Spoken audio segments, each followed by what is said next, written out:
আজ হলো আমাদের স্পেনের প্রথম সকাল। ঘুম থেকে উঠেই দেখি খুব সুন্দর রোদ্দুর এসেছে, আর তার সাথে এত সুন্দর স্নিগ্ধ হাওয়া বইছে, খুব ভালো লাগছে। ওই যে দেখতে পাচ্ছেন, ওখানেই হলো সমুদ্র। মনে হচ্ছে যেন হেঁটে হেঁটে চলে যাই।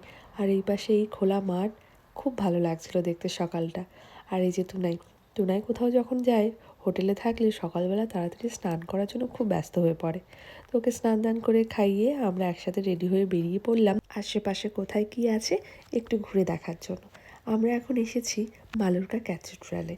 এখানে দরজাটা দেখছি লক আছে, বলছেন ভেতরে কাজ চলছে, কিন্তু বাইরে থেকে দেখতে বেশ ভালো লাগছে। ক্যাথিড্রালটি এতটাই উঁচু যে আমি নিচে না গিয়ে আর ঠিকঠাকভাবে আর দেখতে পাচ্ছি না।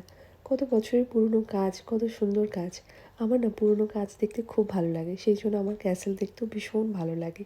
আর এই ক্যাথিড্রাল থেকে অপোজিট সাইডের ভিউটিও এত সুন্দর লাগছে। এখানে একটি আর্টিফিশিয়াল সল্ট লেক আছে, যেটা দেখতে দারুণ। সেখানেই যাব, তুনাই সেখানে যাওয়ার ইচ্ছেটা বেশি।